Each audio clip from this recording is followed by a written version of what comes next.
The manual provided to all Jedi learners within the Order, known as the Jedi Path, explains that there was a progression to the Force powers and abilities learned by every Jedi. In the earliest lessons of the Jedi younglings, they would be taught abilities that developed a discipline referred to as control abilities, which centered on the importance of self-control, since control was the basic element that all other Force disciplines relied upon. Next, Padawans would attempt to master the class of abilities known as sense abilities. These abilities built off the lessons learned through the control abilities, and by providing a deeper understanding of the living Force, Jedi would learn to immerse themselves within the environment around them. And finally, the Order recognized a final discipline of abilities known as alter abilities, where Jedi Knights would learn to master how to physically alter the environment around them. As recognized by the Jedi Order, these final abilities were the most difficult to master. It's here within the final altar level of powers where we find the hardest Jedi training exercises used to enhance a Jedi Knight's proficiency with the ability known as Telekinesis, the most fundamental altar ability that allowed Jedi to move and manipulate physical objects, and which was the prerequisite for other abilities such as Force Pull, Force Push, and Force Choke. Given the importance of telekinesis to the role of the Jedi, training in the ability was promoted extensively, as it required precision, control, and strength enough to potentially lift a tremendous amount of weight.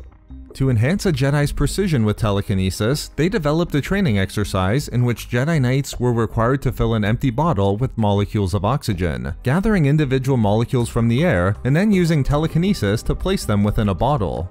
As difficult as that was, there was an even harder training exercise to develop a Jedi Knight's control and strength with telekinesis, where only a single Jedi Master in the history of the Order was able to accomplish it fully.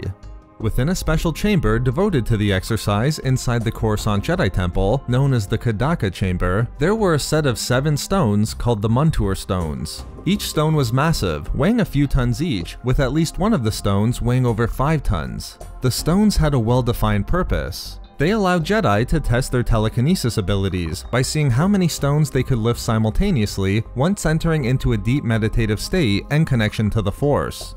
The origins of the training exercise went back millennia to the time when the Jedi Order oversaw the Great Jedi Library on Ossus. Overlooking the library were the Gardens of Tala, a place of peace and reflection for the Jedi there. It was the rock gardens located within this place of peaceful meditation that inspired the Muntur Stones, and the exercise of lifting the massive stones as a display of one's connection to the Force and abilities with telekinesis. Even more important is the legend of Jedi Master Firleen Snee. Known for his legendary prowess with the ability of telekinesis, it was said that Master Snee was able to once lift all 7 of the Muntur Stones above him, high enough to the point where they didn't remain stationary, but whirling through the air in a spectacle that was remarkable to anyone who saw it. After this, the Jedi Order adopted the feat as a training exercise within the Jedi Temple. However, speaking to the skills of Master Snee, the exercise was incredibly difficult. In fact, over the millennia that the Muntur Stones lay within the chamber of the Jedi Temple, no other Jedi in the entire legacy of the Order since Snee had been able to replicate the ability to lift all 7 stones. Even more, speaking to its difficulty, a Jedi Knight who was able to lift more than 1 stone was considered to have obtained a unique achievement, and if a Jedi Knight could move a single stone in any way, that was viewed as a success. The ability to lift 4 stones during the exercise didn't just require the skills of a Jedi Master, but a Master who had a specific talent with telekinesis. So where does Yoda rank within the training exercise involving the Muntur Stones, who was able to raise the 10-ton X-Wing starfighter on Dagobah, an object far larger than the largest of the stones? Unlike Master Snee, the Jedi Grandmaster was never able to accomplish the training exercise in full by lifting all 7 of the Muntur Stones, maxing out at a still impressive 6.